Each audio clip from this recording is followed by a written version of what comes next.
Hola, hola a todos. Bienvenidos una vez más a este su canal de absorción y enfriamiento, así que ya no solamente es de absorción y enfriamiento. Y el día de hoy vamos a ver el balance de energía muy básico y muy sencillo para lo que son operaciones de humidificación. Para ser más específico, vamos a verlo en torres de enfriamiento. Ahora, eso es muy básico porque es para mi grupo de introducción a los procesos de separación. Sin embargo, en la lista de enfriamiento, ahí podrán encontrar ya como tal el balance o al menos un problema para torres de enfriamiento. Pero bueno, el día de hoy vamos a aprender lo básico. ¿De acuerdo? Mi nombre es Luis Germán Gasca y vamos a comenzar. Bien, vamos a empezar con recordar que el aire o mi sistema, en este caso el aire o aire húmedo, que es exactamente lo mismo, está formado por aire seco y está formado por vapor, ¿de acuerdo? No hay que perder de vista esto. En otros videos anteriores ya estudiamos la parte de la ciclometría, cómo se calculan las humedades, cómo se calculan los gastos, cómo utilizar la carta. Entonces aquí vamos a aterrizar lo que es esto aplicado a problemas y también con mi balance de energía. Muy sencillo, ¿de acuerdo? Bien, hay que recordar que procesos, bueno, operaciones más bien, porque luego ahí me regañan, operaciones en las cuales tenemos aire, está las torres de enfriamiento, lo que es humidificación, lo que es la deshumidificación, lo que es el acondicionamiento de aire o lo que es el secado. Para todo esto, pues el sistema sigue siendo aire, aire seco y vapor. Hay que recordar entonces que la entalpía del aire, al ser una mezcla, pues es la entalpía del aire seco más la entalpía del vapor. Y entonces la entalpía del aire seco, pues es el Cp del aire seco por su temperatura, que sería la temperatura de bulbo seco. Y el Cp del vapor, perdón, y la entalpía del vapor, hay que entender aquí. Para que yo tenga vapor, debo de pasar por el líquido, ajá, y obviamente debe haber un cambio de fase. Entonces, aquí sería el Cp del vapor a la temperatura que estoy encontrando y obviamente el cambio de fase que es el lambda, ¿no? Entonces, en este caso, este va a ser multiplicado por la parte de la humedad absoluta. Más adelante vamos a ver las unidades para que ustedes puedan checarlo preferentemente bien, ¿no? Por lo que hay que recordar que el Cp del aire es 0.24, el Cp del vapor es 0.45 y bueno, hay que recordar que esta lambda va a estar leída a 0 grados, en este caso digamos que por convención de lo que utilizamos en ESICI. ESICI es la Escuela Superior de Ingeniería Química e Industrias Extractivas del IPN. Utilizamos el 597.33, que es el que está aquí, ¿de acuerdo? Entonces mi fórmula que voy a utilizar para calcular la entalpía en la entrada y en la salida de mi proceso es esta: 0.24 por la temperatura del bulbo seco, más 0.45 por la temperatura del bulbo seco, más 597.33. En este caso, multiplicado esta parte por la humedad absoluta. Es decir, si yo quiero calcular en la entrada en 1, todo sería en 1, TG1, TG1, Y1, HG1. Si quiero calcular la entalpía en 2, pues es todo en 2. Donde el punto 24 y el punto 45 están en kilocaloría, kilogramo, grado Celsius. La única diferencia es que el punto 24, por ejemplo, es kilocaloría, kilogramo de aire seco. Y el punto 45 es kilocaloría, kilogramo perdón, kilogramo de vapor. TG en grados Celsius. Obviamente este calor latente es kilocaloría kilogramo y la humedad está en kilogramo de vapor por kilogramo de aire seco. Entonces si hacemos unidades vamos a ver que la entalpía me queda en kilocaloría sobre kilogramo. Continuemos. Y entonces vamos a hacer el problema como tal, ¿de acuerdo? Dice, entalpía del aire o del aire húmedo. Una torre de enfriamiento. En una torre de enfriamiento el aire entra a las siguientes condiciones. Dice que estamos alimentando a temperatura de 23 grados Celsius de bulbo seco y una humedad relativa del 27%, con un gasto de 400 kmol por hora. Mientras que sale de la torre a una temperatura de 35 grados Celsius y una temperatura de bulbo húmedo, aquí dice bulbo húmedo, de 33 grados Celsius. Dice, calcular el calor que cede o absorbe el aire, la cantidad de vapor que vamos a incorporar al aire. Bueno, pero antes de esto debemos saber cómo funciona la torre de enfriamiento, porque si no, ¿cómo vamos a hacer el problema? ¿De acuerdo? Bien, las torres de enfriamiento, pues como lo dicen, sirven para enfriar, pero aquí ¿enfriar qué? Ah, bueno, pues para enfriar el agua, obviamente. El agua caliente se alimenta de este lado, por el domo se llama, y viene del proceso, de algún lado, no sé. Viene, por ejemplo, del condensador de una torre, en este caso de destilación, ¿no? Puede ser. Simplemente de intercambiadores para que se utilizan para enfriar alguna sustancia. Entonces, obviamente, el agua sale caliente y esto es subjetivo o con un nivel energético alto. Ajá. Entonces entran a mi torre de enfriamiento. Ajá. Se pasan por aspersores, caen por un empaque y entra el aire. Entonces aquí el aire entra en contacto con el agua y al final pues tenemos agua fría. Hay una transferencia simultánea, en este caso, de masa y de energía. En este caso hay parte del agua que se va a evaporar y que se transforma, pues obviamente se evapora, se transforma en vapor. Y entonces como se evapora, pues obviamente aquí va a perder energía la parte del agua. Ajá. Y obviamente quien va a absorber esta energía pues es el aire, ¿de acuerdo? Ese es más o menos lo que funciona. Bien, entonces a grandes rasgos entra agua caliente, eh, entra aire, se pone en contacto en el empaque, el agua fría sale y tenemos también salida del aire. Lo que les comentaba en torres de enfriamiento, hay que entender que la entrada es de agua caliente, la salida es de agua fría. Y normalmente pues la entrada del aire es frío o con un nivel energético menor. Y la salida del aire pues es aire caliente, por así decirlo. También hay que entender que en la entrada del aire yo voy a tener menos humedad que a la salida, ¿no? Entonces, por ejemplo, aquí es un ejemplo de lo que pasa. Tenemos agua caliente, tenemos aire, TG1 ya 1, el aire entra a la columna, el agua caliente entra a la columna, se ponen en contacto y aquí va a pasar algo. Parte del agua caliente pues se va a evaporar. Entonces este vapor lo va a poder incorporar lo que es el aire, ajá, y si se evapora agua, quiere decir que el agua perdió energía, así como masa también, ¿no? Y entonces sale fría el agua. Mientras que el aire pues sale más caliente con una temperatura TG2 y YA2, ¿de acuerdo? Si comparamos aquí, bueno, aquí vamos a ver la reposición del agua, eso ya es extra. Eh, Podemos ver que la salida, bueno, en 2, lo que está de este lado, la salida del aire, TG2 es mayor a TG1, así como la humedad es mayor, ¿no? Y en cuanto al agua, TL2 es mayor a TL1. En este caso no me va a importar tanto lo que va a pasar con el agua, pero bueno, ya más adelante lo veremos. Entonces ya que vimos un pequeño resumen de cómo funciona una torre de enfriamiento, ya podemos realizar mi problema, ¿no? Entonces ya regresamos acá, simplemente voy a hacer un balance muy sencillo, ¿de acuerdo?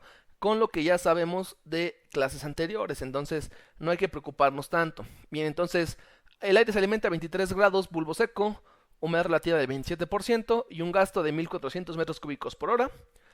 El aire sale a 35 grados bulbo seco, no dice, pero obviamente es bulbo seco, y 33 grados bulbo húmedo, ¿de acuerdo? Voy a calcular el calor calcular el calor que absorbe el aire, ajá, Q, el agua evaporada en el proceso y el gasto de aire a la salida. Bien, entonces vamos a ver cuáles son mis datos. Mis datos aquí es el siguiente, ¿no? TG1 23, humedad relativa 0.27, el gasto volumétrico 1400 metros cúbicos por hora, TG2 35, TW2 33, y con estos datos voy a empezar a calcular lo siguiente. ¿Por dónde empiezo? Pues por calcular las humedades absolutas en la entrada y la salida. Eso es lo primero que tengo que hacer. Calcular humedades absolutas, algo que ya sabemos hacer, ¿de acuerdo? Voy a empezar, tengo la humedad relativa que vale 0.27, entonces con el valor de la presión de saturación a TG1 voy a calcular la presión parcial. Entonces voy a ir a mi presión de saturación, que en este caso es a TG1, que vale 23, y entonces la presión de saturación es 21.28. Multiplicamos esto por el punto 27, ya lo tenemos despejado acá, y me queda una presión parcial de 7.3656.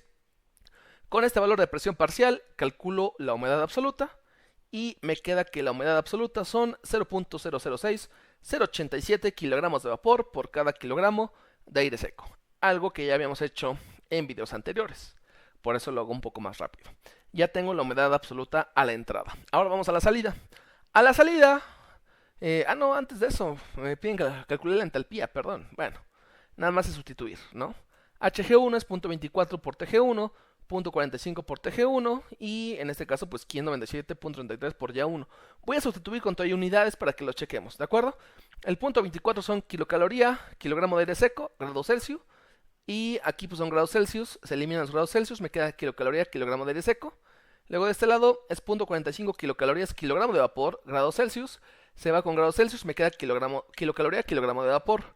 De este lado pues el calor latente es kilocaloría, kilogramo de vapor. Entonces este valor y este valor de acá no se pueden multiplicar, perdón, no se pueden sumar, porque tienen unidades que son incongruentes. Por eso multiplico por la humedad absoluta, que tiene unidades de kilogramo de vapor, que se van a ir con estos de acá. Y las unidades me van a quedar kilocaloría, kilogramo de aire seco. Para no hacer el cuento más largo, mi entalpía a la entrada me queda de 9.2189 kilocaloría, kilogramo de aire seco. Ahora sí, voy para la salida. Para la salida tengo TG2 y tengo TW2. Cuando tengo TG2 y tengo TW2, en este caso yo puedo, calcular la humedad absoluta directamente. De tablas tengo 33 y 35. Tengo que leer los datos a TW2. Entonces TW2 son 33. Mi presión de saturación es 38.07, que va a ser para calcular la humedad absoluta. Y mi calor latente, que son 579.043. Aquí están los dos.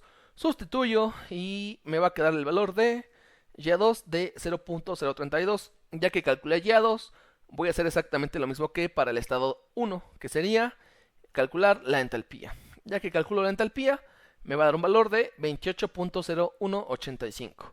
Aquí estoy utilizando TG2, ojo, TG2 y Y2. No estoy calculando con Ya de saturación ni con TW. Mucho ojo con ese detalle, porque muchas veces se equivocan ahí. Ajá. Analicemos, obviamente HG1 es menor a HG2 porque en la salida tenemos un mayor contenido energético, ya que nosotros, acuérdense que el agua entra caliente, alimentamos el aire, y entonces como alimentamos el aire, pues el aire se lleva cierta cantidad de energía, ajá, y aparte de cierta cantidad de energía, cierta cantidad de masa. Por lo tanto, el agua pues sale fría porque pierde energía, ¿de acuerdo? Bien, entonces el aire está absorbiendo energía. Bueno, es lo que acabo de explicar precisamente. Ajá. Entonces mi balance de energía, aquí es algo muy sencillo. Q es igual a GS, HG2 menos HG1. Es la forma de poder calcular mi calor absorbido, ¿de acuerdo? No tengo el gasto de aire. El gasto de aire me da un gasto volumétrico. Entonces, este es el balance de energía Q, que va a ser GS por HG2, es decir, masa por entalpía y masa por entalpía, ¿de acuerdo? El nivel energético mayor pues está obviamente en 2. Perfecto. Entonces, como tengo GB1, yo puedo calcular G1 mol. Esto ya lo analizamos en el video anterior. Cuando tenga G1 mol, entonces yo puedo calcular GS, ajá, de mi balance en mol, es lo que voy a hacer. Entonces, voy a continuar. G1 va a ser GB1, presión R, TG1, acuérdense que es TG1, y aquí están estos valores que acabo de colocar. Entonces tengo un gasto molar de 57.61 kilomol de aire por hora. Ahora voy a calcular a partir de mi balance en mol, que es este. Si no saben cómo sale el balance en mol, tienen que ver el video anterior, ¿de acuerdo? No solamente se vayan por formulazos, ojo con ese detalle. Entonces, GS lo voy a despejar. Entonces, GS va a ser igual a G1 entre esto de acá. Voy a ocupar Y1, que es el valor de este lado, y entonces nada más tengo que sustituir. Y tengo 1652 kilogramos por hora de aire seco. Ahí está mi gasto. Y como ya calculé el gasto, entonces ya puedo calcular el calor absorbido o el calor que se lleva el aire. Entonces mi balance de energía quedamos que es Q, masa por entalpía menos masa por entalpía. En este caso ocupo Hg2 porque es mayor primero, y luego Hg1. Bien, entonces el calor va a ser igual a esto que estoy sustituyendo. Y el calor son 31.074 kilocalorías por hora. Y ahí está. Mi balance de energía lo hago en función del aire seco. Lo hago en función de las entalpías.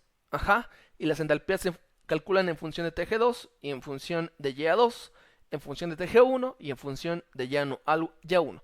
Algo realmente sencillo, ¿de acuerdo? Pero lo que debo de tener en cuenta es que debo de calcular humedad absoluta.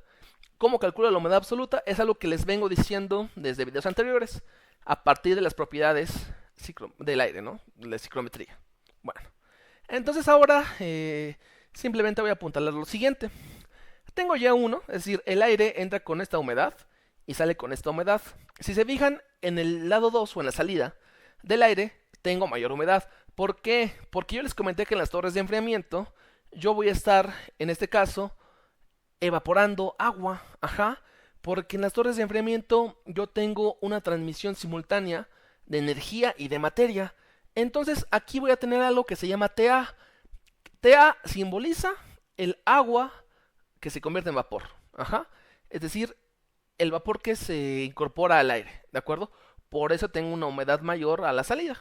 Es algo muy sencillo. Ahora, ¿cómo calculo TA? Ah, bueno, pues muy sencillo. El agua evaporada es el vapor que tengo a la salida menos el que tengo a la entrada, ¿de acuerdo? Así sé cuánto gané. Vamos a suponer que un día tengo 100 pesos, ajá, y salgo de mi casa con 100 pesos y al final, por razones del destino, llego con 200 a mi casa. Y me voy a decir, oye, ¿cuánto me encontré? Ah, bueno, pues lo que me encontré es con lo que regresé menos con lo que salí, ¿no? 200 menos 100 pesos, ah, me encontré 100 pesos. Aquí es lo mismo. A la salida tengo cierta cantidad de vapor y en la entrada tengo cierta cantidad de vapor. La diferencia es lo que yo evapore, ¿de acuerdo? Del balance, pues es GA2 menos GA1. Y de mi otro balance, yo sé que GA2 es GS YA2 y que GA1 es GS por YA1. Igual, si quieren saber de dónde sale este balance, tienen que ver el video anterior, ¿de acuerdo? Factorizo y TA va a ser igual a GS YA2 menos YA1. Y aquí está precisamente a lo que ya calculé. Ya tengo YA2, ya tengo YA1 y ahora tengo que calcular pues nada más TA porque GS también. Ahora, para problemas reales, bueno, no reales, pero digamos que de materias más adelante en la carrera, YA2 no es tan fácil de calcular, porque yo aquí les di el valor de TG2 y de TW2, pero normalmente hay que ocupar el método de Mikli para poder calcular, en este caso, TG2. Espero que nos podamos encontrar en el futuro para que podamos, cosa que ya no veremos en este curso, pero que igual se encuentra en la parte de enfriamiento y espero que algún día nos podamos volver a ver para que podamos pues aprender. Entonces, pues vamos a lo que sigue, que es esta parte. Que bueno, el agua evaporada se mide en kilogramos de vapor por hora. Eh, entonces, ya con el cálculo de GS, de YA2 y YA1, pues obtendríamos en este caso el agua que se está evaporando. Quiere decir que nosotros estamos evaporando para este caso 42.86 kilogramos de vapor por hora. Y bueno, al final del día llegamos a esta parte que me interesaba para las torres de enfriamiento. Bien, ahora me hace falta el gasto del aire de la salida, que simplemente es un balance con G2, GS y con YA2, porque en este caso me lo piden en kilogramos por hora, y si no, aquí lo voy a calcular en kilogramos por hora. Y ya tengo GS, ya tengo YA2, simplemente pues es sustituir. GS va a tener un valor de 1652 y G2 va a tener un valor de 1705.834 kilogramos por aire. Si comparamos respecto a G1, entonces vamos a ver que la diferencia de G2 y G1 precisamente es TA, que son los 40 y tantos, son 42 precisamente kilogramos por hora. En fin, hemos llegado al final de este video. Espero que les haya gustado, déjenme un like porque me ayudan bastante. Suscríbanse y esperen nuevo contenido. Nos vemos a la siguiente. Hasta luego.